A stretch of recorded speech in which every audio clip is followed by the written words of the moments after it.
Já ouviu falar da teoria da internet morta? Aquela que diz que chegaremos a um ponto onde iremos interagir apenas com entidades de inteligência artificial? Acredito que ela não está correta. Pelo que tenho pesquisado, a internet não vai morrer. Vai ser pior do que isso. Você vai ter a impressão de que ela sobreviveu, mas isso será pura ilusão. E muitas pessoas de verdade ajudarão a fazer isso acontecer. Aviso: o vocabulário do roteiro deste vídeo precisa ser um pouco confuso. Você vai entender por quê. Lembra de quando a internet era um lugar sem lei? Pois é, bons tempos. Nessa época, uma vozinha dentro de mim dizia: aproveite essa oportunidade.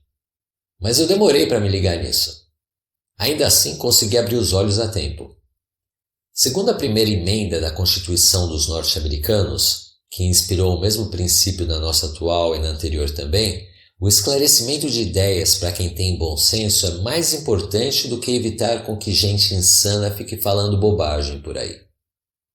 Isso porque, por mais que a maioria das pessoas sejam ingênuas, boa parte delas não se agrada com a informação maldosa quando a encontram e logo a rejeitam. Fechando a conta, no final, os danos do controle de informações são muito mais fatais do que evitar com que algumas poucas pessoas usem a internet com terríveis intenções. Só que como a maioria das pessoas não sabe como calcular isso, fica difícil defender a liberdade total como algo tão precioso. A internet está perdendo o poder de libertar as pessoas. A possibilidade de nos comunicarmos instantaneamente com o outro lado do mundo é algo com um poder muito libertador. Com esse recurso sendo utilizado livremente, temos muito mais chances de depor tiranos e denunciarmos fraudes terríveis. Só que, se você fizer uma pesquisa a fundo e descobrir quem vem monopolizando o uso dessa estrutura toda, algo que apresentaria aqui neste vídeo, poderá entender que ela está sendo usada de fato para nos aprisionar. Só que para isso, ela precisa ser apresentada de maneira que seja aceita, e é aí que temos alguma chance de batalhar para que a liberdade continue existindo.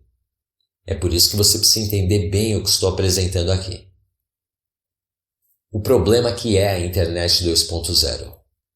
Com o tempo, conseguiram nos acostumar a poucas plataformas distintas. O problema é que essas plataformas não são controladas por grupos que buscam nosso benefício. Elas se apresentam como instituições de alta confiabilidade e enganam a maioria das pessoas com o conceito: se não fôssemos tão confiáveis, não seríamos tão grandes quanto somos. A mesma ilusão que manteve a indústria de tabaco intocável por tantos anos e ainda mantém o setor de produtos farmacológicos em uma posição privilegiada. Vamos analisar as principais controladoras de plataformas Web 2.0.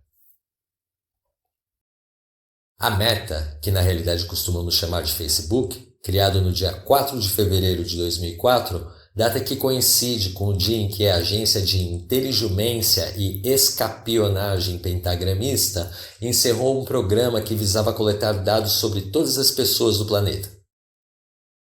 Foi processada por causa do vazamento de dados no escândalo da Cambridge Analytica e atualmente a empresa controladora não só do Facebook, mas também do Instagram e do WhatsApp, enfrenta uma nova ação popular pela denúncia de que os anúncios pagos não são mostrados para a audiência desejada, como prometido nas configurações. Eu mesmo fui vítima disso, mas achava que era por causa do meu perfil questionador na plataforma. O Google, controlador do YouTube, que agora passaria a chamar de YouYou, que foi pego com a boca na botija ao provarem que os dados de visita em módulo incógnito, voltado à privacidade do usuário, com o navegador Chrome, eram monitorados, coletados e vendidos de maneira muito astuta, a ponto da empresa estar sendo ameaçada de ter que ser separada em grupos diferentes para evitar a formação de cartel. Isso sem falar na mudança de algoritmo em março de 2024, que acabou com o sonho de milhares de proprietários de pequenos e médios e-commerces de uma hora para outra sem aviso prévio. E o Twitter, que mostrou toda a sua imparcialidade de maneira mais do que clara ao banir a conta do presidente Trump ainda no primeiro mandato, algo que pode ser classificado como uma atitude bizarra mesmo por quem não simpatiza com a maneira dele de se comunicar. Observação, mais adiante vou falar do novo Twitter, que agora se chama X.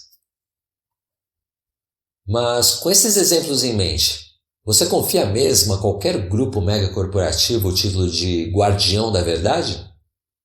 Lógico que não. O problema é que todo mundo tem memória curta. O melhor exemplo de como a verdade está sumindo na Web 2.0. Na busca de se colocar como o líder dos sites de vídeos, o Youyu, sem querer, se tornou a maior revolução educacional na história da humanidade. Na iminência de que alguém, mais cedo ou mais tarde, monetarizaria conhecimentos valiosos, quase todos os especialistas começaram a disponibilizar gratuitamente o conhecimento que raramente é transmitido nas universidades. Em alguns casos, até para garantir que eram os pesquisadores que fizeram a descoberta. Veja como, por exemplo, aqui no Brasil, o conteúdo produzido pelo juiz José Andrade. A minha estratégia de combate jurídico, ensinada no guia Como Sobreviver Sem Plano de Saúde, foi toda baseada em seus cursos. E como alguém que já participou de um embate na justiça, posso dizer que tudo que ele ensina faz muita falta, inclusive para quem se formou na faculdade de Direito. Note, porém, que ele vem diminuindo consideravelmente a criação de novos conteúdos, pois o retorno financeiro disso não existe mais. O Youyu entendeu o tiro no pé que estava dando. E a monetização foi a parte mais tranquila da revolução, pois com a oportunidade de divulgarem vídeos nas mãos, diversos rebeldes sem ambições de monetização conseguiram abrir os olhos de muitos, às vezes até ganhando dinheiro. Denunciaram grandes mentiras do mundo acadêmico, como a fraude que foi Albert Einstein, cuja única parte sensata da teoria da relatividade, considerada um lixo por Nikola Tesla, foi a fórmula E_mc², que ele roubou do físico austríaco Fritz Hasenhüttl. Já de antes, a internet já dava sinais de que seria um desafio tanto para os donos da bola com suas mentiras, então a ferramenta inicial para lidar com esse desafio foi a criação do movimento terraplantista. A ideia foi misturar todas as denúncias de mentiras que existem no mundo atual com essa questão extremamente polêmica capaz de afastar a curiosidade das pessoas com medo de serem consideradas malucas por darem ouvidos a quem acredita em algo bem esquisito de se considerar. Entender isso me ajudou muito a ver que, descartando o tema principal, desconfiando da possibilidade de haver outros problemas e informações falsas, ir atrás dos conteúdos postados pelo movimento terraplantista é a receita perfeita para encontrar facilmente a maioria das denúncias de informações fraudulentas do mundo moderno de maneira extremamente prática. Pena que é mais em inglês, mas baixei diversos vídeos interessantes compartilhados por terraplantistas tratando de assuntos muito curiosos e por isso só posso agradecê-los por terem tentado me enganar. Pena que perceberam que a tática foi descoberta por muitos e com isso desaceleraram a operação de confusão psicológica. Mas a era de ouro do Youyu ficou lá para trás antes da crise de saúde mundial de 2020.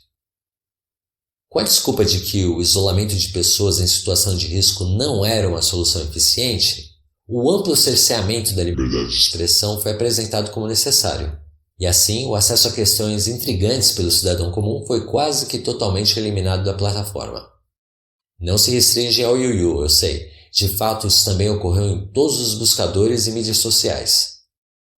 E agora, com a experiência que adquiriram, a estratégia se tornou ainda mais eficaz, algo que explicarei no item a seguir. O controle das visualizações no Youyu evoluiu muito.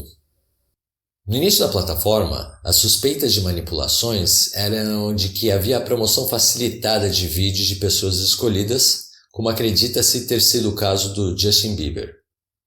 Para falar a verdade, parece-me que ele surgiu de maneira orgânica e honesta com os vídeos gravados pela sua mãe. Mas o interessante é ver que depois disso ele experimentou uma explosão viral fora do comum após assinar um contrato com uma grande gravadora. Dizem que naquela época o Youyu costumava favorecer o aparecimento de vídeos privilegiados, mas temos também que levar em conta que o bom planejamento por profissionais da gravadora e roteiristas ajudaram o artista a ter ampla repercussão, que com a poderosa difusão acabou se tornando orgânica.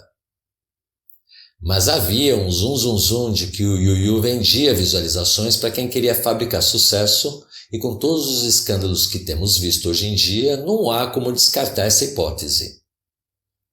Com a preocupação com o fato de que muitos questionamentos estavam sendo espalhados de maneira deliberada na plataforma, Em 2018, iniciou-se a retirada de canais polêmicos como o de Alexi Jones por causa de um escândalo no qual ele foi ludibriado a achar que crianças de uma escola infantil não tinham sido mortas de maneira cruel. A partir dessa época, só os rebeldes que foram muito cuidadosos com o vocabulário conseguiram sobreviver na plataforma. E para lidar com quem aprendeu a escapar das advertências em 2018, o Yuyu fez uma mudança radical para vagarosamente enfraquecer quem sabia seguir as regras.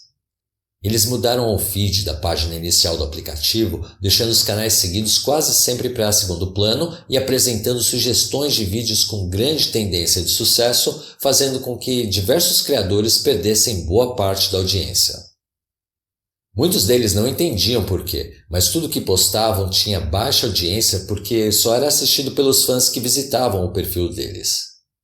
Esse é o famoso banimento sombrio em inglês. Como exemplo disso, eu cito o canal The Money GPS, com mais ou menos 250 mil seguidores, que vagarosamente foi sendo apagado dos feeds, por mais que eventualmente o David conseguisse um assunto que os seguidores fiéis se viam na obrigação de compartilhar com os parentes e amigos.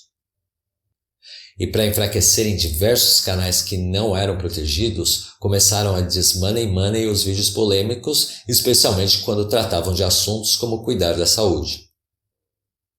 Esse foi o caso do Extreme Health Radio, que batalhou intensamente com diversas táticas, inclusive promovendo a venda de produtos afiliados, mas que acabou tendo que ser abandonado apesar do conteúdo fantástico que o Justin produzia. Mais cedo ou mais tarde, o Yuyu avalia o conteúdo dos canais, e se eles não estiverem dentro dos padrões e visão da empresa, não importa o quão maravilhosos sejam, eles jamais ganharão visualizações com a ajuda da plataforma, dependendo totalmente da divulgação boca a boca de seus seguidores fiéis, se eles procuram verificar a postagem de novas publicações por si mesmos. As duas táticas mais sujas para zumbificar toda a web. Com meus conhecimentos de inglês, design, marketing e publicidade e propaganda, criei uma agência para produzir conteúdos de mídia aqui no Brasil. Animado com o sucesso obtido em promover as minhas atividades de aulas particulares de inglês, fui aprimorando o meu conhecimento no setor porque tenho formação na área e achava que a internet seria um grande mercado promissor. Enquanto produzia conteúdo para essa e outras atividades de tradução, fui me organizando para pegar clientes no exterior e especialmente para o caso de firmas estrangeiras que precisam adaptar seus conteúdos para o português. O projeto foi concluído tarde demais. Por mais que a minha experiência tivesse me ajudado a ter muito sucesso em conseguir clientes de sobra, de repente a publicidade paga em todas as empresas de Web 2.0 parou de funcionar como deveria. Por isso, fui aperfeiçoando os meus conhecimentos na área de marketing digital, especialmente na área de SEO, Search Engine Optimization, que é a otimização de dados para o site aparecer em buscadores como Google, YouTube, Bing e Yahoo. Infelizmente, me deparei com um beco sem saída. Cada vez mais, a internet dará menos chances reais para os pequenos e médios produtores de conteúdo independentes sobreviverem através do marketing digital.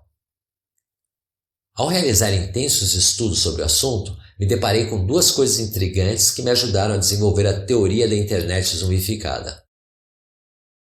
Primeiro, cada um de nós possui uma pontuação de credibilidade em cada plataforma de Web 2.0 e isso influencia as chances de receber ou não a ajuda delas. As plataformas de Web 2.0 foram aperfeiçoando a maneira de julgar as pessoas de acordo com o alinhamento de opiniões que elas possuem. Se você quer mudar o mundo de verdade, ou questiona demais as mentiras apresentadas por especialistas consagrados pela manipulação, elas te prejudicam sutilmente. Veja o que aconteceu comigo. Quando eu anunciava no Google, o clique era de 30 centavos. Porém, com o crescimento de um dos meus canais com assuntos polêmicos no Yuyu, o valor do clique foi para R$ 9,50 em 2018. Me arrependi de ter sido questionador por alguns anos, mas agora vejo que eu iria ter tido os mesmos desafios de um jeito ou de outro.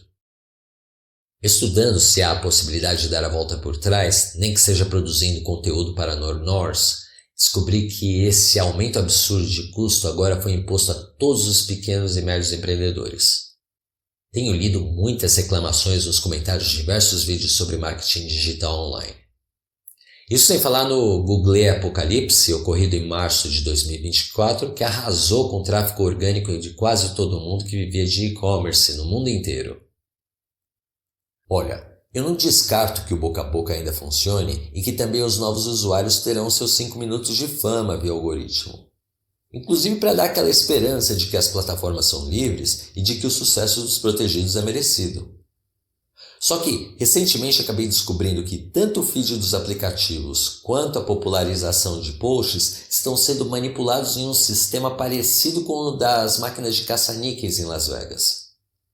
Se isso for verdade e você não é um dos protegidos do sistema, eles vão te dar algumas boiadas, mas é para você ficar perdendo tempo. Aí você me diz, calma aí, essas empresas precisam da gente.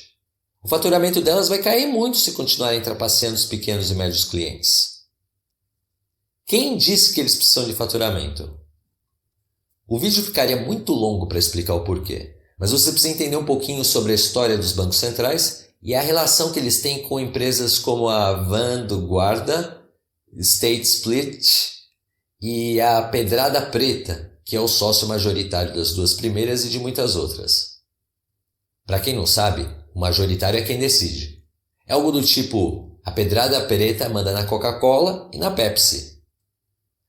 Então a gente tem que pedir ajuda para os nossos políticos criarem regulamentações. As coisas também não funcionam assim. Por que o governo teria interesse de fazer as pessoas não precisarem dele? O que eles mais querem, na realidade, é que você precise do Bolsa Família. Afinal, só quem é obediente que pode receber. Veja bem, eu não estou querendo desgraçar sua vida, só estou querendo avisar que é melhor considerar outras alternativas que não dependam desses gigantes. Na minha opinião, as chances de ganhar vida na internet zumbificada são mínimas, especialmente se você não vender a alma a ponto de não conseguir dormir em paz de noite. Mas eu posso estar errado. Só que eu não compro nada que é anunciado nessas plataformas. Boicote nelas. A segunda tática de manipulação intrigante, que é ainda mais ardil, com consequências muito amplas, veio com a defesa de privacidade de quem usa a rede. Para entender realmente como estão apagando as boas informações, não só do YouYou, mas também de outros meios de pesquisa via algoritmo, vamos analisar o uso de ad blockers, que são os bloqueadores de anúncios, bem como do navegador BraeBrae. Em 2018, iniciou-se uma divulgação ampla de canais do YouYou, ensinando diversas táticas para a preservação da anonimidade na surfagem da internet, através de recursos que tecnicamente deveriam ser utilizados por todos nós. Com isso, os usuários que têm um mínimo de bom senso acabaram sendo convencidos de que deveriam utilizar tais recursos. De fato, Peter Thiel, um dos fundadores do PayPal, que posteriormente também foi um importante investidor do Facebook, logo no início da companhia, financiou a criação de um navegador específico para isso chamado de BraeBrae. Foi o melhor jeito que eu achei para disfarçar o nome, ok? Qual era o objetivo? Apagar a opinião dos rebels na internet. Quem entende de SEO sabe que toda página hoje em dia, para ser encontrada no Google, precisa ter um código de JavaScript que leva as informações sobre as visitas para o Google Analytics. Quando o navegador possui AdBlocker ou BraeBrae, a informação sobre a visita é bloqueada, fazendo com que a página pareça estar largada no cyberespaço sem nenhuma visita, o que faz com que caia de posição nas buscas pelo Google e o YouYou. Isso sem falar que quando a visita é feita com um navegador Chrome bem normal, com todos os cookies, etc., essa informação faz com que a pontuação de posicionamento suba de maneira considerável. E assim, pouco a pouco, as próprias pessoas de bom senso estão ajudando o Google a limpar a internet inteira das informações interessantes com questionamentos que todos deveríamos ter. Ao entender isso, eu mudei a minha maneira de pesquisar. Primeiro busco as informações que eu desejo com presearch.com, usando um navegador alternativo com AdBlocker, Decentral ES e cookies e histórico totalmente limpos. Quando acho a matéria que eu quero analisar, eu clico com o botão direito do mouse para copiar o link de maneira crua, sem rastreamento. Depois colo o link no navegador Nor para fazer a visita sem causar danos de SEO à página com as informações interessantes. Pena que, dependendo do assunto, não pode ser um navegador logado no Google com todos os cookies. Mas, se a pesquisa é sobre algo de um site grande que quer bagunçar a cabeça das pessoas, Em vez de copiar o link, eu apenas mando abrir a outra aba do navegador com privacidade. Esse deve ser o procedimento padrão de todo usuário que deseja preservar a liberdade nas opiniões na internet. Quem terá mais sucesso durante a zoomificação? Essa não é uma resposta simples. Existe uma estrutura muito complexa de formadores de opinião e quase todos os níveis sofrem pressão de maneira direta ou indireta para confundir a cabeça das pessoas. Como em uma cebola, existem camadas de produtores de conteúdo que divulgam verdades em quantidades maiores ou menores dependendo da posição em que se encontram. Detalhe: as coisas funcionam na maioria das vezes de maneira muito orgânica a ponto de permitir disputas reais entre os diferentes níveis de defensores da verdade, incluindo a utilização de censura, processos na justiça e até prisões. Por isso, o fato de algo ruim acontecer com algum produtor de conteúdo não pode ser considerado como prova de que seu conteúdo é totalmente confiável. Repito, o fato de algo ruim acontecer com algum produtor de conteúdo não pode ser considerado como uma prova de que seu conteúdo é totalmente confiável. A camada mais mentirosa na cebola de verdades ou mentiras, se você preferir, sem dúvida é a TV, que é voltada para as pessoas extremamente ingênuas. Já ouviu alguém dizer: se isso está errado mesmo, já teria sido divulgado amplamente em alguma matéria escandalosa na TV. Gente, que ingenuidade! Procure saber quem são os donos dos grupos controladores desses meios de comunicação.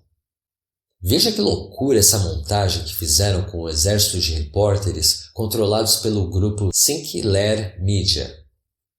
False news has become all too common on social media. More alarming, some media outlets publish things simply aren't true without checking facts first. Unfortunately, some members of the media use their platforms to push their own personal bias and agenda to control exactly what people think. And this is extremely dangerous to our democracy. This is extremely dangerous to our democracy.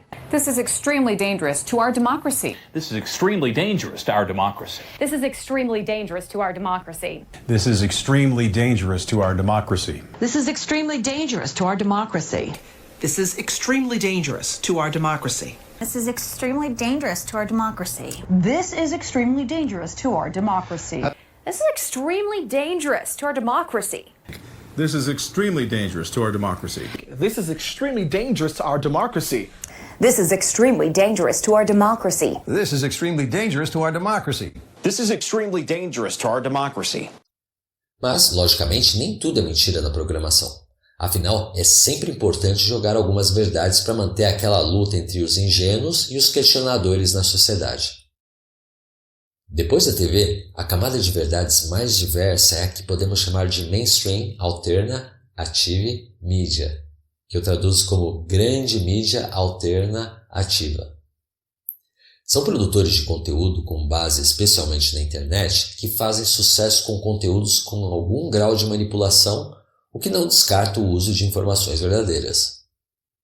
A estrutura dessa categoria é composta das seguintes camadas de verdade: entidades artificiais, que atuam sob programação de inteligência pré-definida pelas agências especializadas em confundir a cabeça das pessoas. Isso não só na produção de conteúdo, mas também em debates ocorridos em sessões de comentários. Recentemente, o tio Zuck disse todo orgulhoso que estão introduzindo novos usuários artificiais em um programa que complementa os influencers automatizados que te ensinarão todos os segredos de tudo que você precisa aprender. Ótimo para quem é ingênuo bastante para acreditar em uma empresa tão confiável. Já para mim é péssimo, pois já aprendi muito lendo comentários de gente realmente vivida. Parece que serão milhares de usuários automatizados que atuarão na formação da opinião das pessoas, porque é aquela história: boa parte da população escolhe as coisas pela opinião da maioria. Por isso, elogios e likes são necessários para fazer os NPCs comprarem areia no deserto. Isso sem falar nos trolladores automáticos. Não podemos desistir de compartilhar experiências nas sessões de comentários, mas lembre-se, não gaste seu tempo debatendo com as paredes.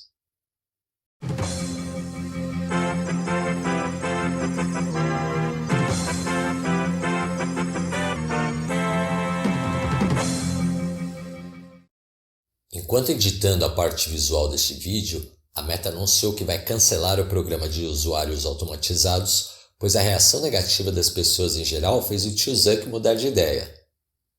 Algo mais do que óbvio. Então aqui vai a minha especulação. Eles sabiam que isso ia ocorrer e agora provavelmente adotarão uma estratégia contrária. Farão de tudo para evitar perfis automatizados nas suas plataformas, algo que vai requerer que as pessoas sejam obrigadas a se identificarem com biometria para eles terem certeza de quem é quem. Tudo que eles queriam. Na realidade, quase tudo. Com a impressão que tenho sobre o caráter das pessoas por trás do gerenciamento da empresa, acredito que é bem grande a chance deles, mesmo com a verificação obrigatória, insistirem na estratégia de inundarem seus aplicativos com esses bots, inclusive com selinho de verificação. Afinal, muitas pessoas solitárias precisam de engajamento e likes para continuarem viciadas no acesso às plataformas. This is CNN Breaking News.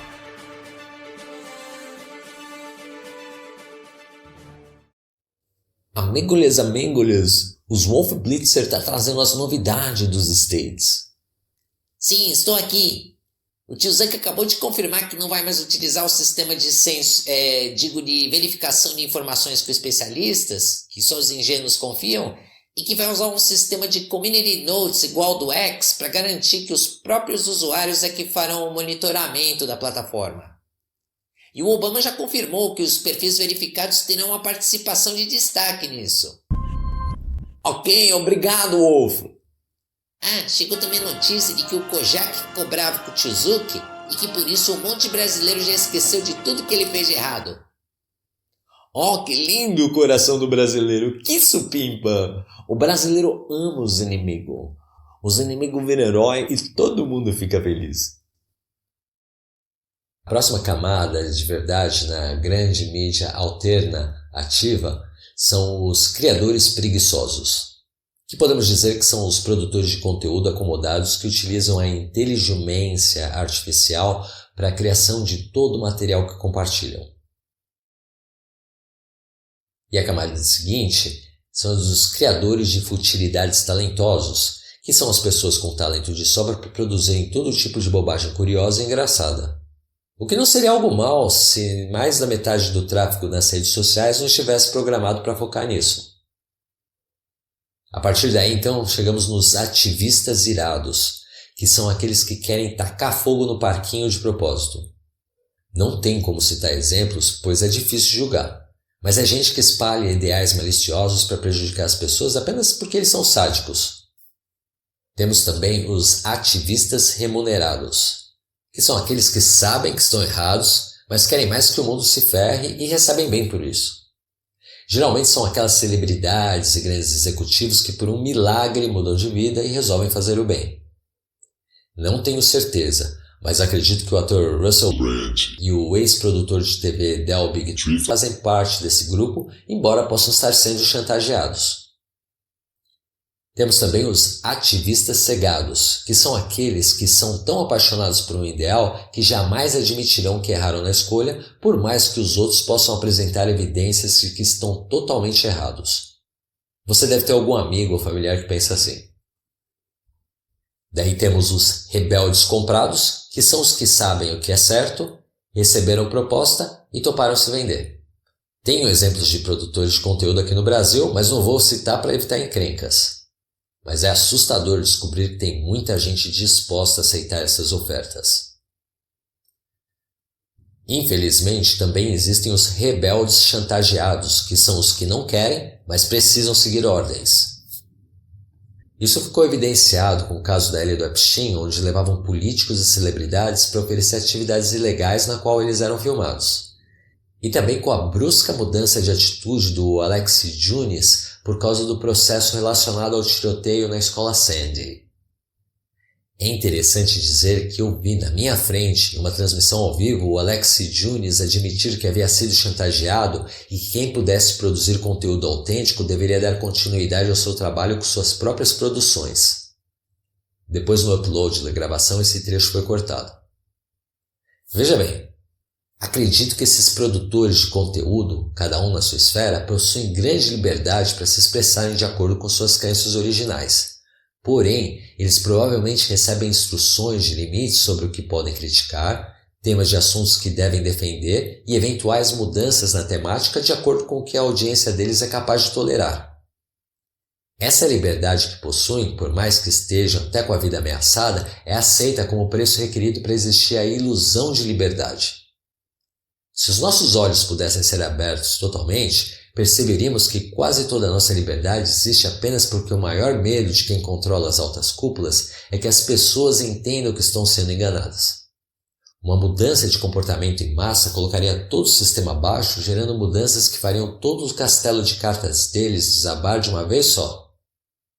É requerido muito cuidado para preservar essa estrutura. Por isso, toda vez que o sistema está para ruir, aparece algum herói fajuto apenas para restabelecer a tranquilidade e manter o sistema rolando ladeira abaixo. De fato, esse é o verdadeiro motivo pelo qual a economia funciona em ciclos. É o famoso pump and dump do mercado de ações, que em português significa inflar e se livrar. Logicamente, quando os camponeses estiverem extremamente investidos nele. E por final, a melhor camada da cebola de verdades, que é a impermanente verdadeira mídia alterna ativa. Existe um pequeno grupo raro de ser encontrado que costuma surgir, evolucionar e sumir. Isso porque quando começam a fazer sucesso são convencidos, por bem ou por mal, a se tornarem parte da grande mídia alterna ativa. Pode envolver alguns sumiços no processo. Conheço um caso de alguém que conseguiu largar a produção de conteúdos desse tipo com uma desculpa esfarrapada que ninguém acreditou. Foi o Ice Age Farmeador, que em português significa fazendeiro da Era do Gelo, que quando começou a ter muita evidência, subitamente disse para todo mundo que estava muito ocupado plantando reservas de emergência e largou todo o trabalho que teve para ganhar seguidores. Uma observação. O fato de pertencer a essa camada não significa que o produtor não esteja sujeito a cometer enganos. Existe também, quando estritamente necessário, o compartilhamento de postagens com amigos selecionados. Isso quando a plataforma vê que a sua interação com alguns usuários é inevitável e que seria estranho a postagem não aparecer para eles, especialmente se são amigos que costumam curti-las na maioria das vezes. Ou há o compartilhamento porque o logaritmo calculou a tendência do post ser bastante irritante ou controverso. Uma maravilha para fortalecer as amizades. Detalhes de como o sistema determina quem é quem na Web 2.0. Embora eu acredite que existam convites pessoais, visitas inesperadas e bilhetinhos ameaçadores, aparentemente, boa parte da distribuição de conteúdo é controlada por sistemas automatizados. As empresas de Web 2.0 possuem diversos recursos de coleta de dados à disposição delas. De fato, todo mundo já sabe que os dispositivos móveis estão ouvindo tudo o que conversamos na frente deles e usando esses dados para sugerirem anúncios personalizados.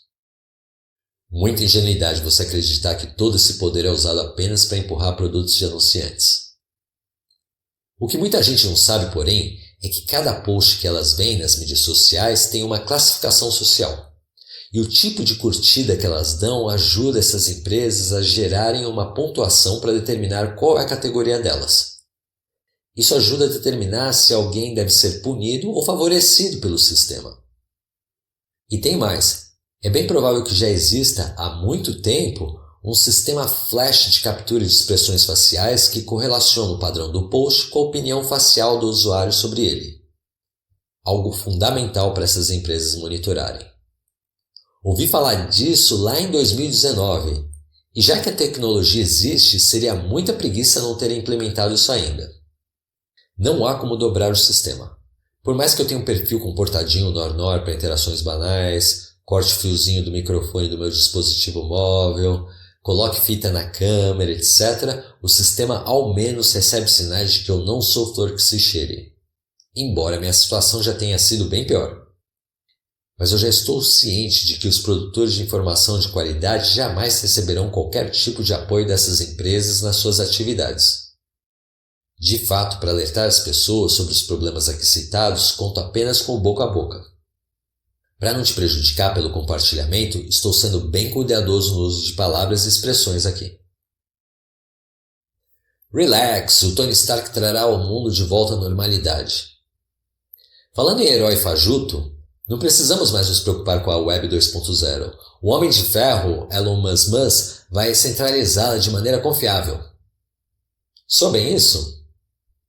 Se soa, aqui estão outras evidências de que confiar nele é uma roubada das grandes. O avô materno de Musk, Joshua N. Haldeman, fugiu do Canadá após ser condenado à prisão em 1940 por causa de 3 acusações relacionadas ao envolvimento com um grupo autoritário que buscava a implementação da Tecnocracra naquela época. A Tecnocracra claramente defende um sistema de crédito socioeconômico publicamente conhecido, igual ao que existe no aplicativo WeChat na China. Algo que estão tentando introduzir no mundo ocidental através do X, que é o novo Twitter. Coincidência, né?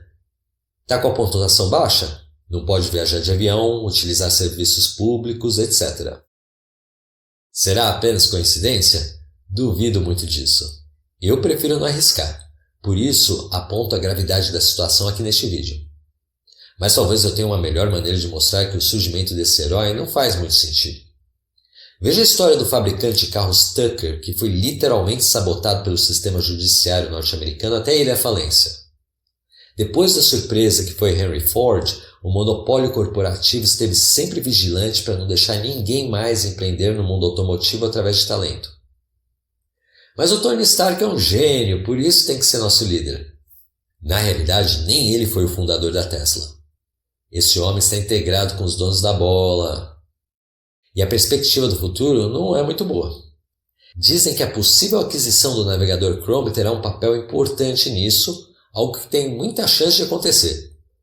Isso seria uma cartada das grandes, pois até mesmo aqui no Brasil atualmente você só consegue acessar o aplicativo do governo pelo celular se permitir o acesso do site a esse navegador.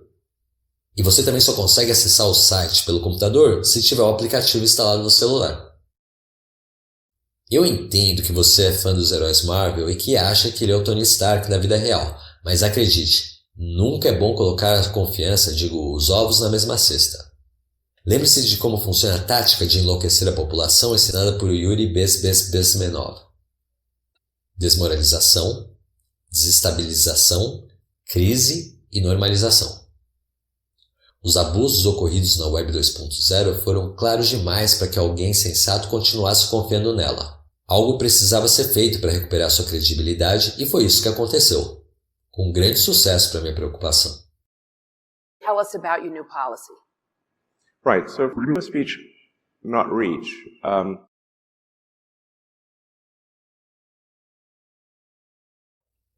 Precisamos entender que até o momento sempre estivemos um passo atrás. Embora nesses anos de Web 2.0 tenhamos obtido algumas vitórias, não estamos indo tão bem quanto poderíamos. Quantas pessoas não achavam que o grande vilão era a TV e que o grande antídoto eram as mídias sociais? Meu caso, por sinal. Hoje, depois da crise de saúde mundial, é mais fácil entender que a coisa não é bem assim. Há muita manipulação de algoritmo, cancelamento de ideias, etc. Mas mesmo assim tem gente que acredita que diversas vitórias contra o sistema pela Web 2.0 são a norma e não exceções. Veja bem, não é que devemos jogar para o alto a nossa opinião e desistir de tentar melhorar o mundo. De fato é o contrário. Por vezes, por mais que saibamos que reclamarmos de algo não vai resolver o problema, mesmo assim teremos que fazer isso com cuidado. É o caso dos rumores sobre o Drex. Primeiro, notícias de que ele acabará com din-din papel são espalhadas nas redes sociais e assustam todo mundo. Daí, as autoridades aparecem na mídia tradicional e esclarecem que não há com o que se preocupar. Foi bobagem o povo ficar desconfiado? De maneira alguma. Se não pagarmos sapo reclamando, daí fica um cheque em branco para deitarem e enrolarem em cima da gente. O pior é que no caso do Drex, acredito que mesmo com toda a bateção de pé, ainda assim não será possível escapar de alguma medida emergencial que tornará necessário o fim do din-din em papel. Mesmo assim, as coisas podem ser muito piores quando não fazemos nada para tentar evitá-las. A gente tem que criar um sistema onde a barreira de entrada seja baixa e onde o user experience, a experiência do usuário, seja uma coisa que o beneficie. A solução? Já citei diversas soluções ao longo deste vídeo, mas com relação a sobrevivermos psicologicamente os desafios da internet, seja em modo 1.0, 2.0 até 3.0, precisamos mais do que nunca aprendermos a nos apegar a princípios ao invés de fontes confiáveis. Quando comecei minhas pesquisas sobre como cuidar da saúde, segui tanta gente que era comprada que hoje fico assustado só de lembrar. Cheguei a tomar óleo de peixe. Quem não sabe, eu passo mal com peixe, achando que estava fazendo algo fundamental e depois descobri que a toxicidade disso ao atingir a temperatura interna do nosso corpo é similar à do mercúrio. Um ótimo anti-inflamatório, nos primeiros dias. Esse era o motivo por que os marinheiros desenvolviam escorbuto ao viajar atravessando o Atlântico. Os peixes que eles pegavam não eram apenas para consumo, mas também para extrair o óleo para cozinhar na frigideira. Esse excesso de ômega 3 fragiliza o organismo. Foi com esse exemplo de raciocínio lógico que eu vi ser necessário desenvolver a filosofia da medicina hipernatural, sendo ela totalmente baseada em exemplos práticos. Agora eu não me importo muito com quem está passando informação, embora isso possa me dar uma certa noção de quem erra mais ou menos. No final, o que vale é a lógica prática por trás do que está sendo analisado. Algo faz sentido? Ótimo, vale a pena tentar. E isso nem sempre traz resultados. Agora, confiar em uma instrução só porque vem de alguém simpatizado, isso nunca mais. É só assim que você vai conseguir sobreviver ao apocalipse zumbi que estamos enfrentando. Boa sorte!